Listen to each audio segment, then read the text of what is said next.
98 News. Muito bem, gente, muito bem, legal. Acabou com a brincadeirinha suas do grafite aí? Parabéns, viu? Vamos falar de coisa séria agora?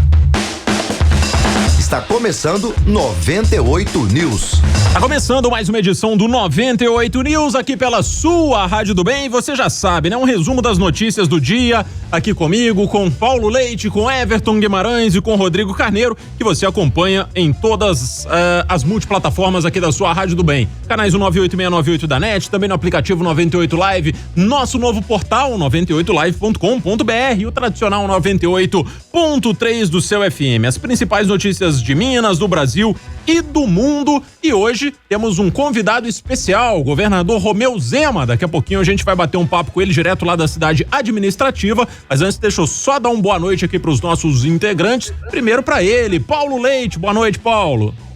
Boa noite, Ale, boa noite, Rodrigo. Já vejo o governador também. Boa noite, daqui a pouquinho o Everton tá chegando. Governador, eu tô sofrendo um processo de bullying e eu quero a sua intervenção depois. Porque o que está acontecendo aqui, governador, é uma coisa muito séria. O Rodrigo Carneiro me considera velho, idoso e me prende em casa. Então depois eu quero a sua intervenção. Boa noite para todos aí. Tá certo. Boa noite pro Rodrigo Carneiro que tá com a gente. Everton Guimarães daqui a pouquinho tá conectando também. Enfim. Então... Boa noite, governador. Boa noite, Paulo. Boa noite, Ale. Eu deixo claro que eu tô seguindo apenas comandos. Assim, a gente vê os protocolos, olha pro Everton Guimarães, pro Everton e para o Paulo Leite, e a gente respeita a questão da idade. E eu acho importante a gente ter esse cuidado aí, principalmente no momento desse. Boa noite, governador. Tá certo, aí o nosso... Boa noite, Rodrigo, boa noite, Paulo. Realmente, todo cuidado é pouco num momento como esse, Paulo. Mas com máscara, com os devidos cuidados e precauções, acho que você pode, de vez em quando, comparecer no local de trabalho, não? Se o senhor tá falando assim, o Medioli é um pouco mais velho que você e tá trabalhando, tomando todos os cuidados, inclusive com a bombinha de álcool na mão. Então, uma precaução ajuda. E o Paulo é um garotão, né, governador? Tem cara ali dos seus 39, 38, tá bem o Paulo. Exatamente, então. Fica até mal ele falar, ele entrar numa fila de idoso, ele seria muito questionado, com toda certeza. Tá certo. Ó, a gente vai começar esse bate-papo aqui com o governador Romeu Zema, governador do estado de Minas Gerais, pelo Partido Novo. A gente vai falar muito, né, do combate aí à pandemia do novo coronavírus. Vamos falar também política, de economia, nesse bate-papo aqui nessa segunda-feira no 98 News. Você participa com a gente também pelo Twitter, pelo nosso WhatsApp, nosso claro WhatsApp 993169898. E deixa eu já começar aqui esse bate-papo, né, passando a bola aqui pro governador Romeu Zema. Eu gostaria de começar perguntando, governador, qual que é a sua avaliação aí até o momento do combate à pandemia do novo coronavírus aqui no estado de Minas Gerais. Prazer recebê-lo novamente. Prazer é nosso. Boa noite aí a todos que estão nos assistindo, escutando. Eu diria que até o momento a pandemia em Minas vem sido combatida da forma que está ao nosso alcance, não medimos esforços e dentro de um contexto Brasil, eu posso dizer que nós estamos indo muito bem, porque a nossa taxa hoje de óbitos por 100 mil habitantes é cerca de 10 vezes menor do que aquela que ocorre no Brasil. Ou seja, o mineiro hoje tem 10 vezes menos chances de vir a óbito do que alguém que esteja em outros estados em média. Vale lembrar que temos estados tão bons quanto Minas ou até melhor, que é o caso do Mato Grosso do Sul. Mas a batalha ainda será longa, Minas ainda tem um longo caminho pela frente. A nossa curva, a última projeção que me foi passada, é que ela só deve atingir o seu ápice ali pelo final do mês 7 ou início de agosto. Então, nós ainda teremos meses e meses pela frente de convivência com o coronavírus. Mas até o momento temos sido felizes. Infelizmente, tivemos já os 230 óbitos mas é um número, como eu disse, que comparado a outros estados é muito, muito inferior.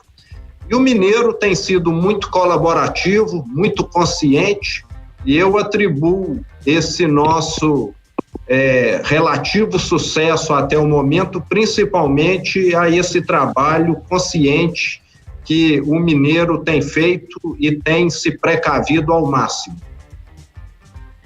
Muito bom. Governador, primeiramente queria agradecer, é um prazer tê-lo aqui na 98, não só agradecer ao senhor, a toda a sua equipe que tem feito um trabalho aí frente a esse combate à pandemia. É uma situação inusitada para o mundo inteiro. Acredito que dia a dia vocês estão aprendendo cada vez mais a melhor forma, o melhor jeito de lidar com essa questão, seja por exemplos internos ou exemplos externos de outras cidades, países. E a gente está enfrentando hoje realmente um inimigo que ele é comum a todos, então acaba que o aprendizado também vem no mesmo sentido. E a gente viu que Minas realmente, o senhor está colocando muito bem, os números são melhores do que boa parte do país. E agora hoje foi o dia de reabrir a capital, para voltar a sua parte da sua economia. Dentro dessas medidas de combate, quais delas o senhor acha mais, dentro da experiência que o senhor teve, quais dessas medidas foram as mais eficientes que pode ajudar a mesmo reabrindo o comércio, que continuemos com os números positivos ao nosso favor? Correto, Rodrigo. Nós fomos bem-sucedidos, Rodrigo, muito porque nós adotamos a medida de isolamento no momento certo. Diferente de outros estados que adotaram a medida de isolamento em um momento em que a epidemia já estava mais avançada, nós fomos aqui muito ágeis e fechamos a maioria das atividades econômicas na última semana de março. Isso fez toda a diferença, porque a pandemia, a cada dia que passa, está mais visível. Ela se propaga igual um incêndio numa floresta. Se você age rapidamente, você acaba conseguindo conter esse incêndio e, de certa maneira, controlando-o. Caso contrário, você acaba tendo uma dificuldade enorme. Talvez por esse motivo é que outros estados acabaram tendo uma propagação muito rápida. Perderam o controle e nós conseguimos dominar a pandemia. E depois que você faz isso, tudo fica mais fácil. Tanto é que há cerca de 20 dias, eu posso te afirmar, 90% das cidades de Minas já estão com as atividades econômicas parcialmente ou quase totalmente reativadas, todo o estado. E era uma questão apenas de tempo de chegar aqui à capital, tanto é que as cidades da região metropolitana já haviam liberado alguma coisa, mas vale lembrar que isso tem que ser feito com muita responsabilidade, com muito critério, e por isso que nós temos o Minas Consciente. Mas eu vejo que está sendo feito com o pé no chão. Estou confiante que essa reabertura gradual, responsável, vai sim, com toda certeza, elevar um pouco o número de pessoas que possam vir a se infectar com o vírus. Mas nada que venha a causar um descontrole, a que venha a causar o grande temor que nós temos, que é do mineiro ficar sem atendimento médico. Vale lembrar que hoje a maior parte dos nossos hospitais estão ociosos. Então, é plenamente possível e viável que algo seja liberado, como eu disse, com critério. Governador, eu cheguei atrasado, o senhor não sabe o quanto é grave chegar atrasado aqui, ainda mais que o Rodrigo está no circuito. E aí é caixinha, tem que pagar a caixinha. Vai me custar muito caro esse atraso aqui. Em respeito ao senhor, eu não vou criticar aqui a empresa que me fornece a internet, que me deixou longo hoje. Mas vamos lá. Governador, em primeiro lugar, boa noite. Prazer falar com o senhor. Boa noite a todos aos colegas. Eu já vou partir para a minha primeira pergunta, até para a gente ganhar tempo também. Governador, como o senhor sabe, existem alguns questionamentos aos números apresentados pelo Estado de Minas no que diz respeito às subnotificações, né?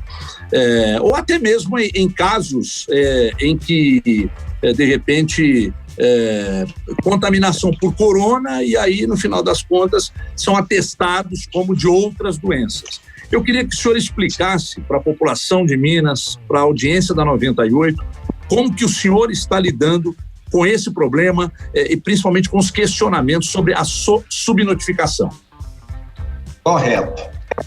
Essa subnotificação realmente tem sido sempre mencionada por muitos como se nós estivéssemos tentando esconder alguma coisa. Primeiro, eu quero dizer que nós temos sido totalmente transparentes, inclusive a nossa controladoria, os dados sobre a pandemia que nós fornecemos, foi submetida a uma auditoria na última semana e Minas, junto com 2 outros estados, ficamos com a nota máxima, entre os, vamos dizer, 3 estados em primeiro lugar. Então, até uma entidade externa, não governamental, atestaram que os nossos dados são confiáveis. Mas nós temos de explicar o que está acontecendo. Primeiro ponto, houve sim um grande acréscimo esse ano no que diz respeito à quantidade da síndrome respiratória aguda grave. Se nós compararmos os dados de 2020 com 2019, teve um crescimento muito acentuado. Aí as pessoas falam, em vez de relatar Covid, está relatando outra doença. Eu quero deixar claro que toda pessoa que tem sintomas da Covid é testada no teste da Covid. Então, nós não escondemos nada. E segundo, o número de aumento desses casos que eu mencionei deve-se muito à questão que as pessoas ficaram preocupadas e receiosas.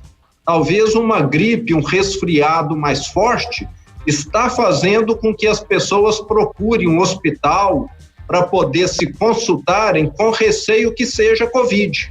E depois que vão até esse local e são examinadas ou testadas, elas veem que não estão com a Covid, mas acaba que essa quantidade bem grande de pessoas cai na estatística de que é a síndrome respiratória aguda grave, como eu comentei agora há pouco. E quero ainda dizer o seguinte, a nossa capacidade de testes no estado está superior à procura. Se nós tivermos mais casos de Covid positivo, nós temos condição de testarmos, só não estamos testando porque não tem. Então, muita gente fala, Minas faz pouco teste, mas nós não temos doente. Agora, o que me preocuparia, sim, aí nós todos deveríamos estar de cabelos arrepiados, é se nós estivéssemos tendo uma quantidade grande de óbitos com o Covid, o que não é o caso.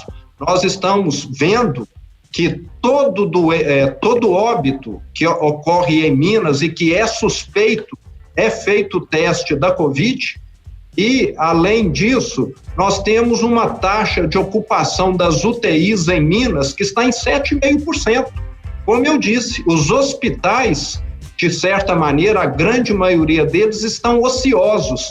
Então, se houvesse alguma coisa oculta, nós teríamos de estar falando para as pessoas, fiquem em casa doente e não procure os hospitais, o que é impossível. Nós temos de lembrar que são 853 municípios. Se eu quisesse estar fazendo alguma manipulação, seria operacionalmente impossível, porque eu teria de envolver tantas pessoas.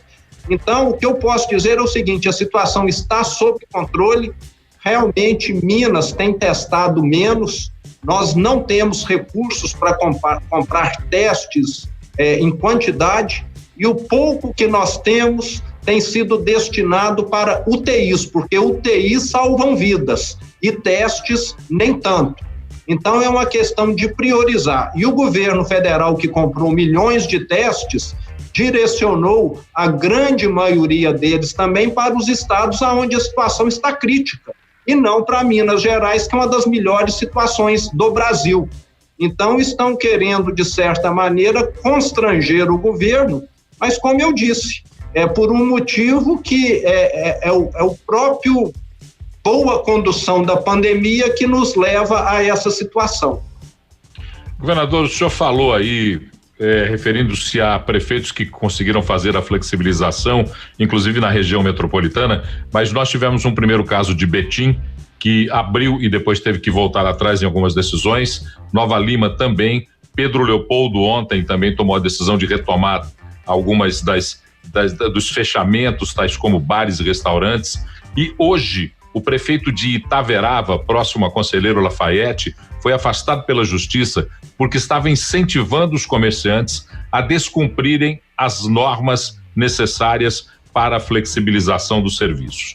O que é que o senhor pediria agora, nesse momento, para os prefeitos dos municípios mineiros, para que possam colaborar nessa fase de processo que ainda é uma segunda onda, é inicial para a flexibilização?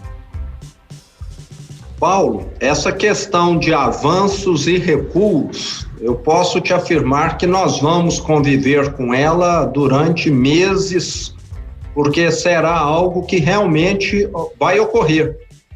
Eu tenho conhecimento de uma cidade, não aqui em Minas, mas que dentro de um frigorífico, um funcionário compartilhou com dezenas o mesmo chimarrão. E foi um contágio em massa que fez com que a prefeitura daquela cidade tivesse de adotar medidas restritivas. Nós vamos ter de conduzir essa questão de acordo com o nível de segurança adequado. Não tenho conhecimento desse prefeito que você menciona, mas o que foi feito, como você disse, aqui em Betim, em Nova Lima, mostra claramente que em alguns momentos nós estaremos avançando e logo depois vamos ver, ou está sendo cometido algum abuso, ou algum fato como esse do chimarrão compartilhado que eu comentei ocorre e faz com que nós tenhamos de fazer o inverso, ou seja, regredir. Mas isso vai ser normal daqui por diante. Minas até hoje está caminhando como um todo quase que só no sentido da reabertura, mas ninguém nos garante que amanhã um fato extraordinário provoque uma situação que venha a reverter isso que nós tanto almejamos e estamos querendo fazer com responsabilidade. Então, o vírus é imprevisível em alguns momentos e às vezes um fato de uma pessoa pode estar provocando algo que venha a reverter todo esse quadro, infelizmente. Nós falamos aí, o senhor falou aí da UTI, antes do Rodrigo, o Rodrigo vai fazer uma pergunta, mas o senhor falou, para não perder o tema, o senhor falou a respeito das UTIs, e nós temos um hospital de campanha montado no Expo Minas, com 800 leitos, e que até agora não foi utilizado. O senhor, na sua sensibilidade, na conversa que tem com sua equipe técnica, o senhor acredita que nós ainda precisaremos utilizar esse hospital de campanha? Ou esse hospital de campanha é aquela boa reserva que teremos para nos precaver até o fim da pandemia? Paulo, eu gostaria muito que ele não fosse utilizado, até porque qualquer paciente é mais bem atendido dentro de uma unidade hospitalar do que num hospital de campanha. O ideal é que a nossa rede hospitalar venha a conseguir absorver todos aqueles que precisem, mas ele está lá como um step. Seria muita imprudência nossa viajar sem um step. Então, o hospital de campanha está aí. Caso ele venha a ser utilizado, ótimo, porque temos o step.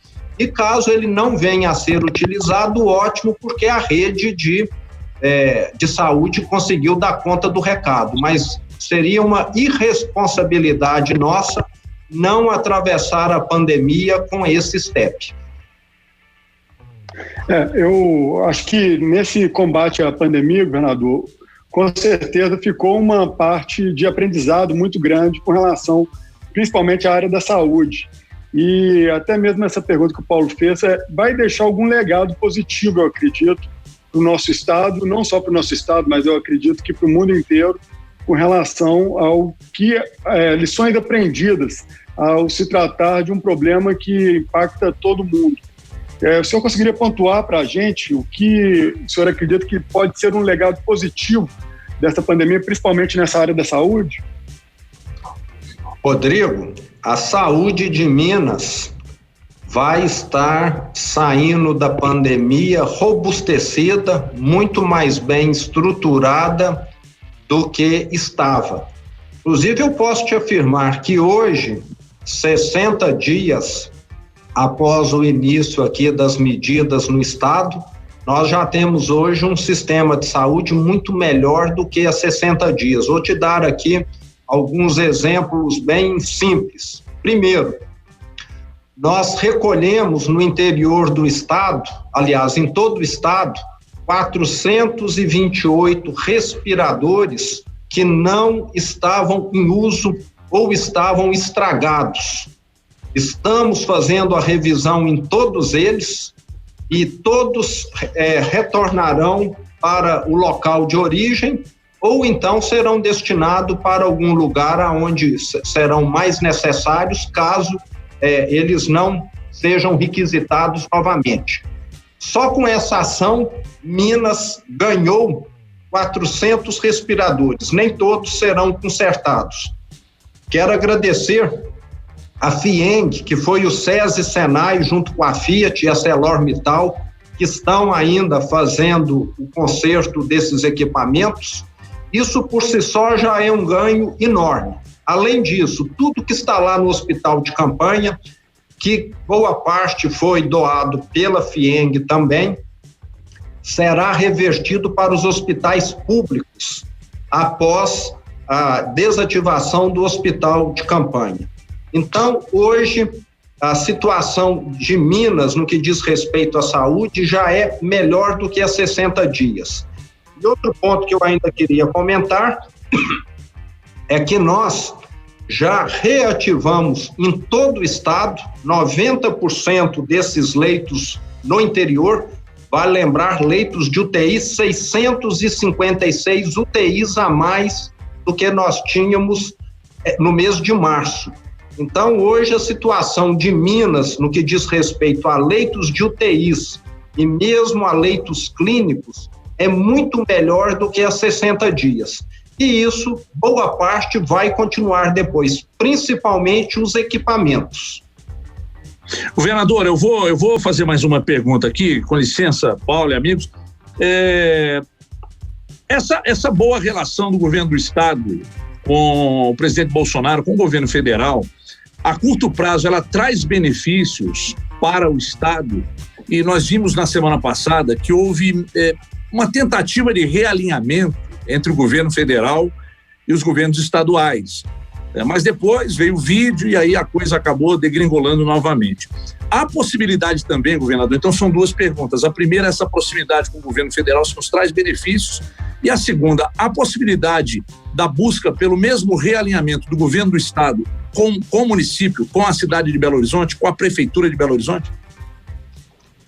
Everton, eu sempre fui uma pessoa, na minha vida profissional, que dialoguei com todos.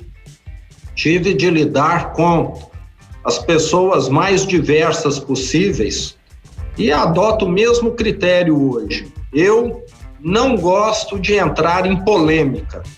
E estou aqui como governador não para causar polêmica, eu estou aqui para dar resultado. Eu acho que vocês concordam comigo claramente.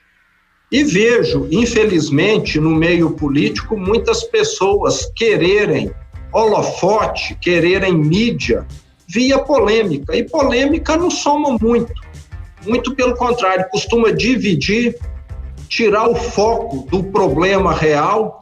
E, infelizmente, me parece que no Brasil isso tomou uma proporção que não deveria nos últimos meses, mas eu faço questão de ficar distante. Eu sou governador de Minas para resolver os problemas dos mineiros. Tenho tido um ótimo relacionamento com os prefeitos. Talvez com o prefeito da capital poderia ser melhor, mas ele eventualmente sempre se aproveita de qualquer fato para poder estar mencionando o nosso governo de forma negativa. Eu vejo nele muito esse tipo de oportunismo. Então, é algo que infelizmente acontece.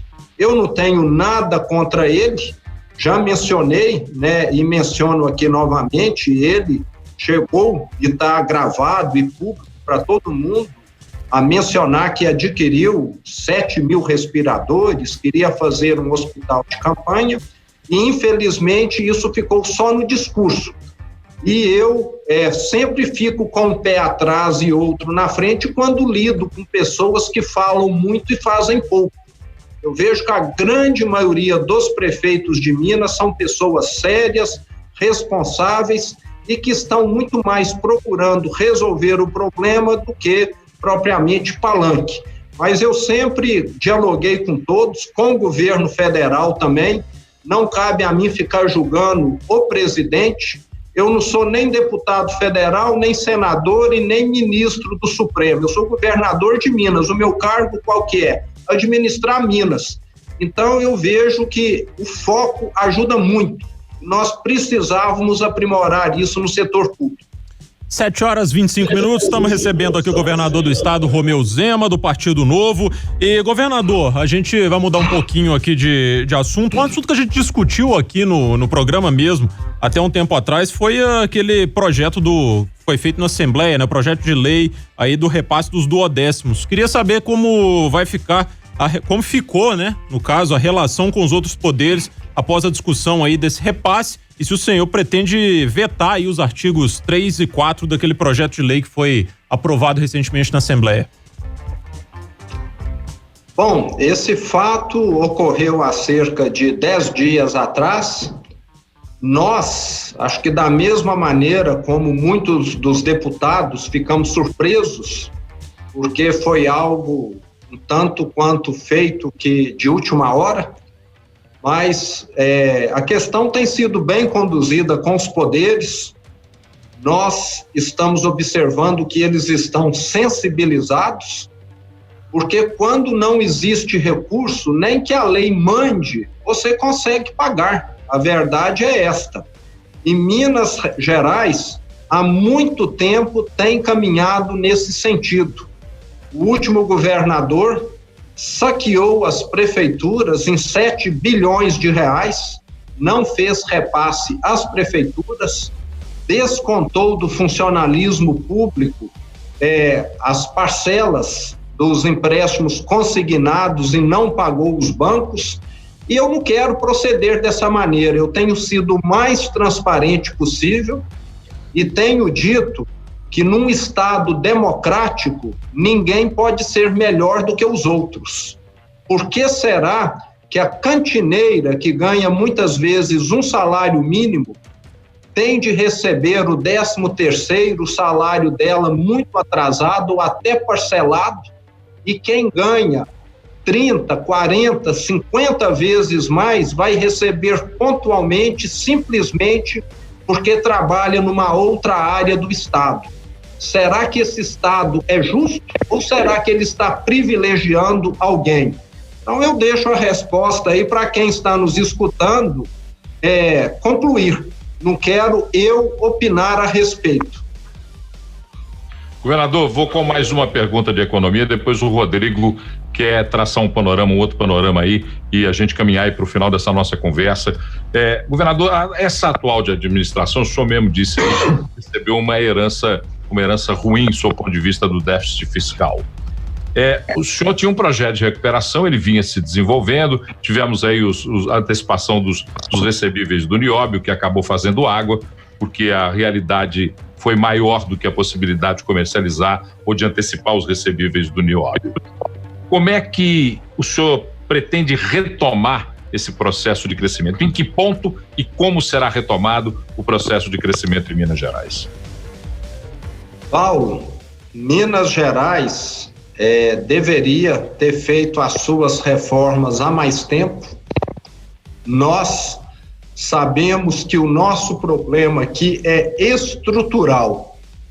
Minas sempre viveu num conceito de que o problema não era o Estado, o problema era Brasília, que Brasília teria de mandar mais recursos, que Brasília devia recursos a Minas Gerais. E o grande tema desse contexto, que era a Lei Candir, chegou aí a uma decisão final no Supremo, e Minas deverá receber aproximadamente, eu não vou lembrar bem, mas é coisa de 4 bilhões de reais a ser pago em 15 anos. Então é um valor que não chega a causar nenhum impacto positivo, representativo nas nossas contas. Vai ser pago de forma muito parcelada e a longo prazo. E está visto que depende de nós fazermos a lição de casa para resolvermos os problemas. Eu tenho conversado muito com o presidente da Assembleia, e em breve nós deveremos estar acertando com ele o envio dos projetos de lei que vão sim resolver de forma definitiva os problemas do Estado, que são a reforma da Previdência do servidor estadual e também a reforma administrativa. Esses 2 pontos são fundamentais. E além deles, eu ainda cito o que você comentou agora há pouco, a privatização ou a venda de parte da Codemig. O mercado de capitais está parado, mas o governo federal já se dispôs a usar o BNDES para que ele venha a ter parte das ações na Codemig. Talvez Minas fique com a metade, o governo federal com a metade. Dessa maneira, nós teremos fôlego para poder ultrapassar principalmente esse período da pandemia e esse período em que essas reformas que eu comentei agora ainda levarão para surtir efeito. Uma reforma da Previdência tem um efeito imediato, mas a maior parte do efeito é a médio e longo prazo. Minas tem jeito sim, mas depende destas reformas importantíssimas e que estarão, vale lembrar, na mão dos nossos deputados estaduais. Muito bom. Governador, primeiro pegando até um pouco já dessa análise que o Paulo fez e fazer uma retrospectiva do seu governo. O senhor reconhecidamente foi um empresário de sucesso, é um empresário de sucesso que veio da iniciativa privada, assumiu o governo de Minas há pouco mais de um ano, teve aí no seu início, com pouquíssimos dias até de governo, primeiro você herdou um estado completamente quebrado, como o senhor bem disse, e na sequência herdou ainda uma catástrofe, um crime ambiental como aquele de Brumadinho, que pegou todos de surpresa, principalmente o senhor, acredito, que já estava começando a entender o que seria governar um estado do tamanho de Minas Gerais com uma pauta tão problemática quanto essa.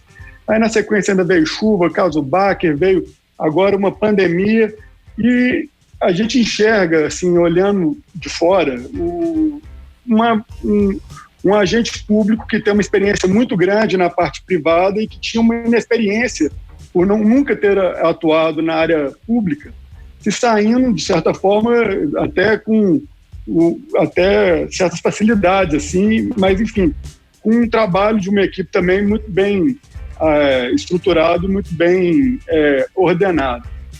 Eu vou fazer 2 perguntas para fechar. Primeiro, o que o senhor falaria agora para uma pessoa que está te ouvindo e que ela é também, como o senhor, da área privada, do setor privado, e que quer entrar hoje na política? Você aconselha, mesmo depois de tudo que o senhor passou, ainda encoraja as pessoas da iniciativa privada a entrar para a política e tentar aí trazer uma pauta positiva para o nosso estado, para a nossa cidade, para o município, seja qual o que essa pessoa esteja pleiteando?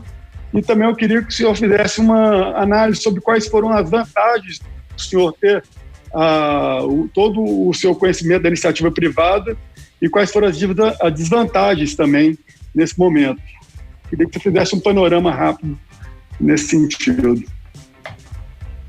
Rodrigo, eu aconselho sim, vejo que o setor público no Brasil, muitas vezes, talvez daí um dos problemas do Brasil foram os cargos boa parte, né, ou parte deles ocupado por pessoas não tão bem preparadas ou não muito éticas. E o setor privado, pelas características competitivas dele, você que dirige a rádio aí sabe muito bem, nós sempre precisamos no setor privado gastar menos do que ganhamos.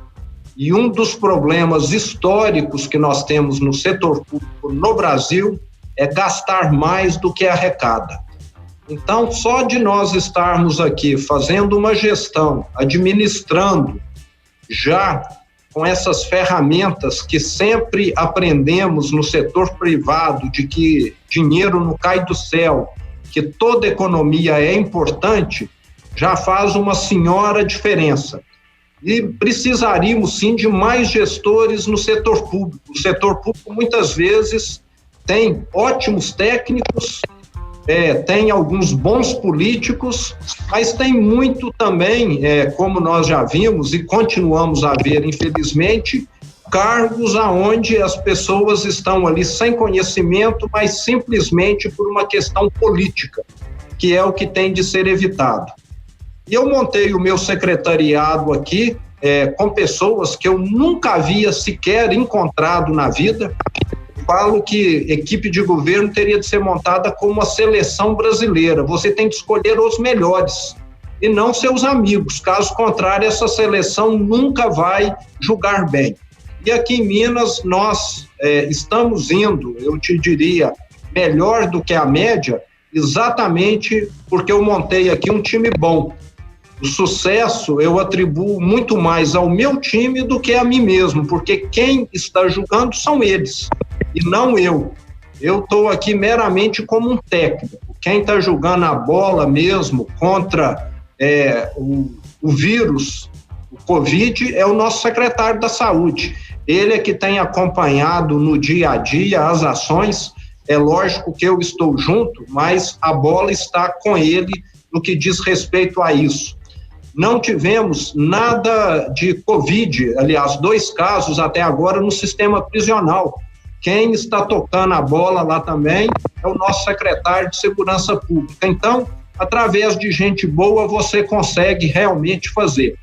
E te diria que tem sido um aprendizado muito grande. Eu voltaria atrás, sim. Falo que aprendi mais nesses 2 anos de campanha e governador que eu estou aqui, do que em qualquer curso, qualquer doutorado, pós-graduação. Então é algo dignificante você saber que as suas ações podem estar impactando positivamente milhões de pessoas.